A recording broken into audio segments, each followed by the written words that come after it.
नमस्कार, स्वागत है आपका रिपब्लिक भारत के डिजिटल प्लेटफॉर्म पर। मैं हूं आपके साथ अनामिका पांडे।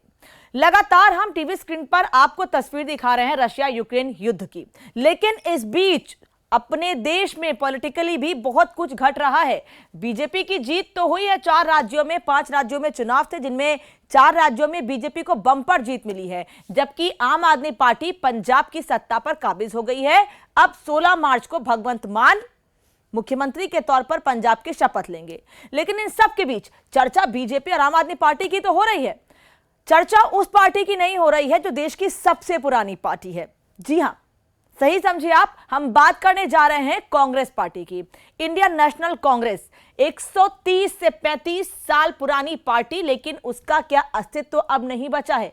पार्टी को फिर से खड़ा करने की बातें तो होती हैं, लेकिन जो नेताओं के बयान कांग्रेस के सामने आ रहे हैं, खासतौर पर वो नेता जिन्होंने हमेशा से कांग्रेस को मजबूत किया है, उनके जो बयान सामने आते हैं उससे कांग्रेस को लगातार नुकसान हो रहा है। शुरुआत कर लेते हैं उस नेता के बयान से जो बीजेपी छोड़कर कांग्रेस में गए। हम बात करने वाले हैं पंजाब के नवजोत सिंह सिद्धू की। प्रदेश अध्यक्ष पद पर रहते हुए उन्होंने पार्टी को मजबूत करने के दावे तो बहुत किए, लेकिन पार्टी कहां मजबूत दिखी ये सबके सामने है। उनके बयान, उनसे नाराजगी के चलते ही कैप्टन अमरिंदर सिंह जैसे महत्वपूर्ण नेता, जिन्होंने 2017 में पंजाब में कांग्रेस की सरकार बनाने में अहम भूमिका निभाई थी, अब वो पार्टी से अलग हो गए और 2022 का चुनाव उनके बिना ही पार्टी को लड़ना पड़ा। नतीजा क्या हुआ? हार, बहुत बड़ी हार हुई। इतनी बड़ी हार कि आम आदमी पार्टी को 92 सीटें मिल गईं। बीजेपी तो लगातार ये बात कह रही है कि अकाली दल से अलग होने के बाद बहुत ज्यादा मजबूती उसकी नहीं थी पंजाब में, लेकिन उसके बाद भी उनके वोट शेयर में बढ़ोतरी हुई है, जिसके लिए वो जनता का धन्यवाद करते हैं।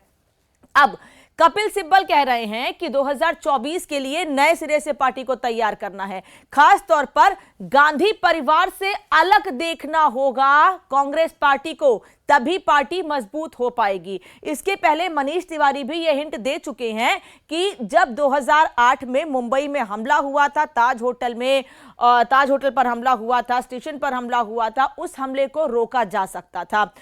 उसके अलावा किताबों में लगातार जिक्र किया गया, बोको हराम कालनेमी को लेकर बयान दिए गए। क्या ये तमाम बयान और किताबों में जिक्र कांग्रेस पार्टी के लिए गड्ढा खोदने का काम करते रहे, और उसी गड्ढे में कांग्रेस पार्टी अब गिरती जा रही है इतना ज्यादा कि अब खुद को उस गड्ढे से निकाल कर खड़ा कर पाना कांग्रेस के लिए फिलहाल मुश्किल दिख रहा है।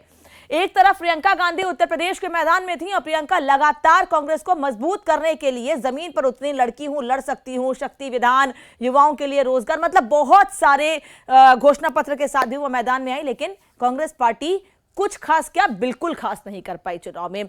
अब क्या कांग्रेस पार्टी अपने बड़े नेताओं, जो खासतौर पर बड़े चेहरे हैं, उनको साथ में लेकर पार्टी को आगे और मजबूत करेगी? ये सवाल उठ रहे हैं। कपिल सिब्बल, नरोत्तम मिश्रा, मनीष तिवारी, सलमान खुर्शीद, कई ऐसे बड़े नेता जो एक के बाद एक नाराजगी जाहिर कर रहे हैं। वहीं दूसरी ओर कुछ नेता ऐसे हैं जो मक्खन लगाने में पीछे नहीं है। एक बार फिर कह रहे हैं राहुल गांधी को, जी हां, राहुल गांधी को 2024 में फिर से एक बार पार्टी का अध्यक्ष बनना चाहिए। राजस्थान के मुख्यमंत्री अशोक गहलोत ने इस बात का जिक्र किया है। खैर, अब सवाल यह है कि कांग्रेस पार्टी को मजबूत करने के लिए आगे और क्या कदम उठाए जाएंगे, क्योंकि 2022 में उम्मीदें बहुत थी प्रियंका गांधी के उत्तर प्रदेश के मैदान में उतरने के बाद, लेकिन उन तमाम उम्मीदों पर पानी फिर गया है। पार्टी फिर से खुद को मजबूत करेगी, खड़ी होगी, ये दावे जरूर हैं। सभी को इंतजार है कि पार्टी कितनी मजबूती जनता के सामने आती है, क्योंकि जो बयान है और अंतरकलह है पार्टी की, गुटबाजी, उसकी वजह से पार्टी लगातार हार रही है। चाहे उत्तराखंड में हरीश रावत के बयान हो या फिर पंजाब में नवजोत सिंह सिद्धू और चन्नी के बीच की तकरार। अमरिंदर सिंह तो बाहर हो गए, लेकिन चन्नी और सिद्धू के बीच की तकरार लगातार सामने आती रही। इसके साथ ही इस वीडियो में इतना ही, लेकिन हम लगातार आपके लिए ऐसे ही इंफॉर्मेटिव वीडियो लाते रहेंगे। साथ ही रिपब्लिक भारत पर खबरें लगातार जारी हैं। जुड़े रहे रिपब्लिक भारत के साथ डिजिटल प्लेटफॉर्म पर भी और टीवी चैनल पर भी।